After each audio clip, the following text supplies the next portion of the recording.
You're from Big D. I can guess by the way you draw. Okay, let's unpack this. We are diving into a singular, well, bizarre and highly unusual moment in Dallas City Hall. And it really reveals this massive underlying battle over accountability and who gets to investigate corruption. It was profoundly strange, you're right. The city council recently convened to confirm, dozens of appointments? Boards and commissions? Yeah, usually pretty standard stuff. Exactly. A typically boring, rubber stamp kind of agenda item. Yet out of 24 names on that list, they suddenly stopped, Right. focused all their attention on one highly qualified candidate, and then rejected her appointment.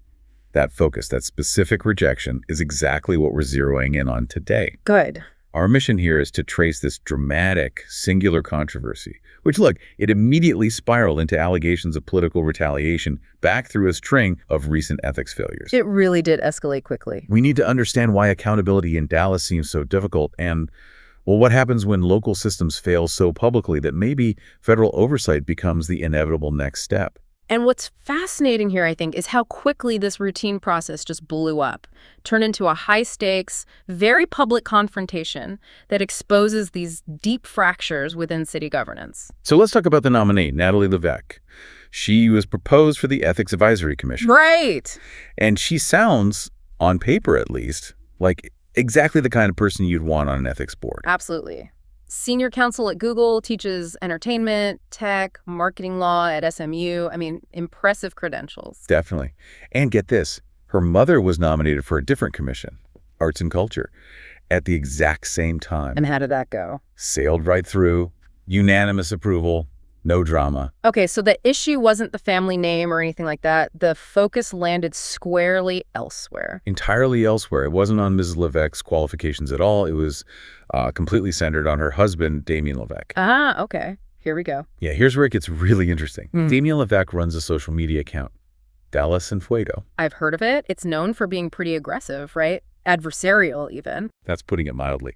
His content isn't just critical. It's, well, designed to provoke.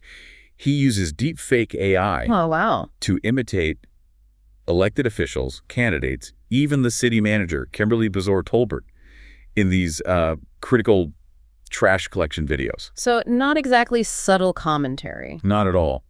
And the council opposition, led mainly by council member Chad West, they basically argued that because of her husband's online persona, Mrs. Levesque couldn't provide the neutrality needed for the Ethics Commission.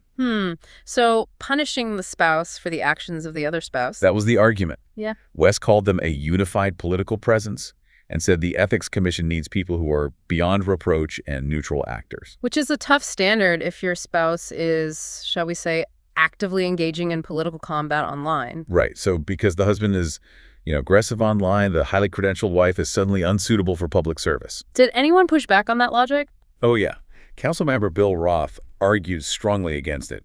He basically said, look, spouses, family, friends, that shouldn't determine if someone is qualified on their own merits. That seems like a reasonable point. What about the bear? Mayor Eric Johnson, who's actually been pretty vocal about wanting ethics reform, he backed the nomination. Okay. But he also voiced this concern, right? That rejecting a qualified person just because of their spouse's political personality sets a really dangerous precedent, could discourage talented people from serving down the line. A valid concern. But it didn't sway the vote. Nope. The council majority rejected her anyway. Wow. And then literally the next day, Damien Levesque comes out and calls it exactly what many people were thinking. Which was? Retaliatory, pure and simple. He claimed the council actually committed an ethics violation themselves just by voting against his wife. Okay, that's a bold claim. Did he back it up with anything or just sort of throw it out there? No, he provided very specific context.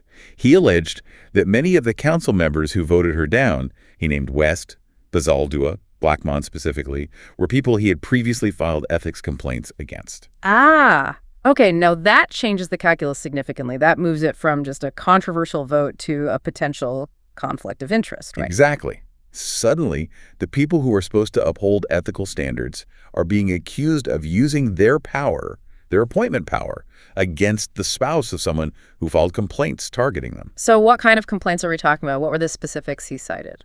Well, they seem to fall into pretty familiar categories of alleged political misconduct. Okay. Against Councilmember Chad West, Levesque publicly brought up allegations about campaign fund spending, specifically suggesting money was spent at a D.C. men's bathhouse, and then listed as just supplies on the campaign finance report. Now, West confirmed Levesque filed complaints, 4 of them, but he stated they were all dismissed. Okay, dismissed, but the allegation itself is out there, and he voted against the wife. What about the others, Bazaldua and Blackmon? Those complaints were more about recusal issues. Levesque alleged they took campaign donations from a digital kiosk executive, and then didn't recuse themselves when it came time for a city council vote about hiring that same executive's company. Right, that classic question, are donations influencing votes? It definitely raises that perception. Absolutely. And Blackmon apparently faced another issue, too. Yeah, a separate one involving city resources or potential misuse of them. Okay. Levesque criticized her for allegedly using a city lobbyist, Lorena Campos, to help her with connections regarding her personal property out in West Texas, sort of blurring the lines between public office and private benefit. So whether or not these specific complaints were ultimately found to have merit, and West says his were dismissed, the timing and the action taken by the council members he targeted, well, it creates a very strong appearance of retaliation, doesn't it? It absolutely does. And this is critical because the Dallas Code of Ethics is actually really clear on this point. It is. Section 12A6. It explicitly states, and I'm quoting here, a person commits an offense if he or she retaliates against another for filing a complaint or for testifying, assisting, or participating in any manner in a proceeding or hearing under this chapter. So, I mean, if Damian Levesque's accusation holds water, the argument is basically that the very people tasked with upholding the ethics code might have just violated it themselves. And in a very public, arguably calculated way. Which definitely shifts this conversation beyond just, petty political squabbles. It points towards something more systemic, maybe a resistance to internal accountability itself. And when you zoom out and connect this to the bigger picture in Dallas, look, the city has a difficult history here, a really difficult history. Yeah, you mentioned 5 city council members convicted of corruption-related felonies. That's a lot. In just the last 2 decades or so. It is. So you can understand why accountability is such a persistent struggle. And even when the city tries to set up internal watchdog mechanisms, they often seem to, collapse under pressure or dysfunction. That collapse seems perfectly illustrated by the total chaos around the Inspector General's office, the IG. No. That's supposed to be the city's top internal watchdog, right? Supposed to be. But the office designed to investigate these very problems can't even seem to keep its own house in order. The instability is just jarring. The first IG, Bart Bevers, he's actually suing the city right now. Right, alleging wrongful termination, retaliation, basically saying he got pushed out after his investigation started finding things. And what kind of things? Significant waste, reportedly. Things like the city blowing its budget by, $25,000 for a one-day council retreat, using local hotel rooms improperly, Wow. and authorizing a big aviation contract over $300,000 without proper bidding. An audit apparently suggested it could have cost maybe less than a third of that price. So he investigates potential financial waste, maybe misconduct, and then he's fired and claims it was retaliation. That sounds familiar. It echoes the Levesque situation, doesn't it? But Yeah. the IG story doesn't even end there. It gets worse. No. After Bevers was terminated, they hired a replacement, Timothy Menke. Okay. He lasted less than 3 months, fired again, because, wait for it, he didn't meet a basic requirement of the city charter. He wasn't an attorney. Hold on. Let me just pause on that. The city's founding document, the charter, requires the person who prosecutes ethics violations to be a lawyer. Correct. And they hired the Inspector General, the city's top ethics prosecutor, without confirming he had the single most essential required qualification. That's apparently what happened. It speaks volumes, doesn't it, about the level of diligence, maybe the priority given to the actual function of accountability within City Hall. Yes, speaks volumes is an understatement. And this turnover, this kind of systemic error, it must directly impact the city's ability to actually prosecute ethics cases. Absolutely. And here's the kicker. The city did pass ethics reforms in 2023, unanimously. Okay, what did those do? Importantly, they lowered the burden of proof needed to substantiate a violation.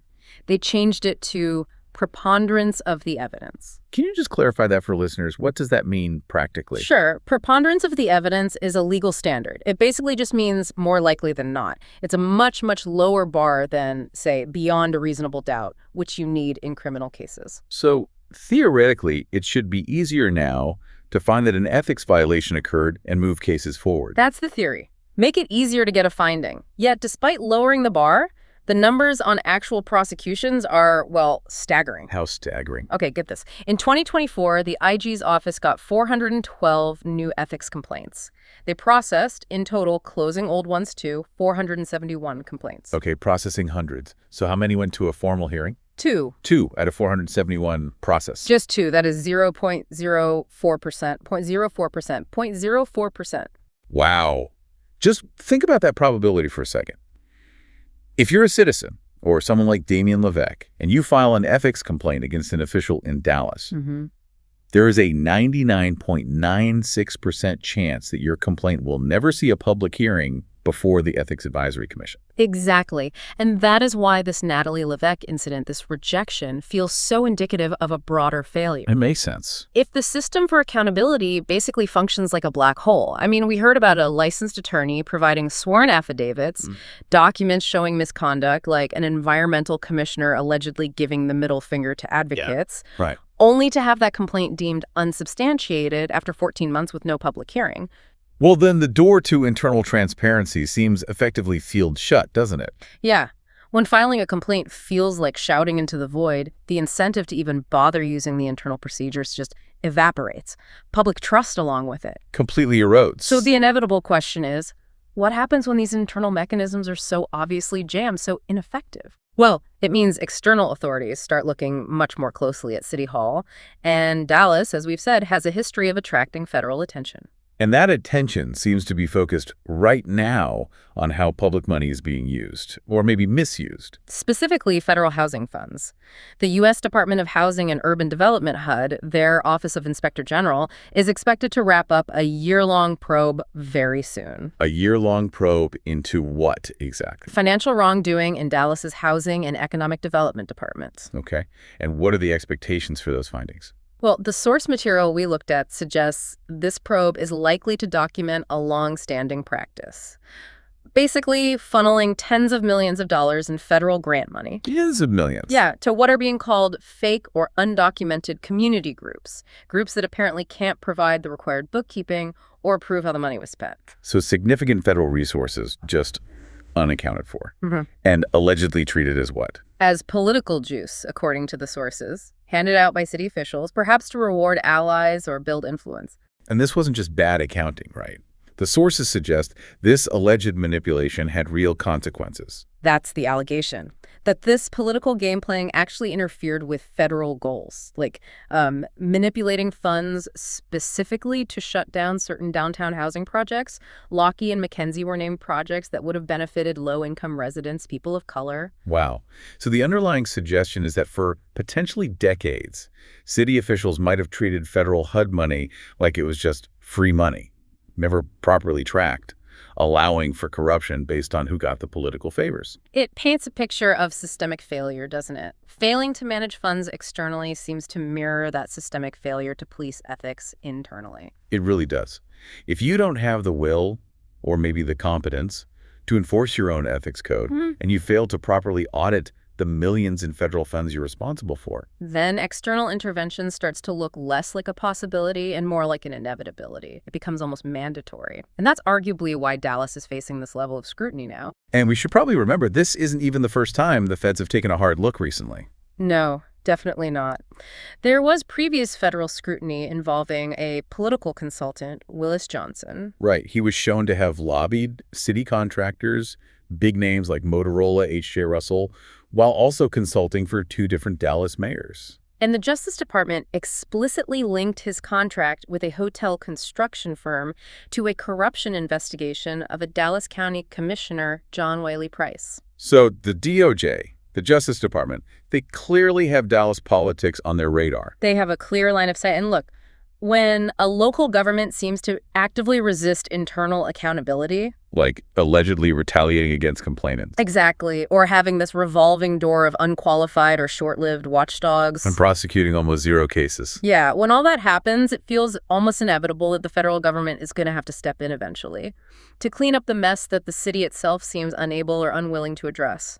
So, this deep dive, starting with that one unusual vote against Natalie Levesque, It really shows that these political disputes around appointments aren't just isolated, petty incidents. They're much more than that. They seem to be a clear reflection of a really high-stakes public battle over who actually gets to control the ethics investigation process itself. Right. Who watches the watchers and who appoints them. And when the system makes it virtually impossible for internal complaints to even get a hearing, and then you have these serious allegations of retaliation against the people filing the complaints, well, the entire focus shifts away from genuine public service and towards, it seems, protecting power. Which leaves you, the listener, with this provocative thought to consider. Given these systemic internal failures we've discussed, that 0.04% internal prosecution rate, the IG chaos, the retaliation claims, and now factoring in the incoming federal scrutiny on housing funds, the real question for Dallas might not be whether more ethics reform is needed.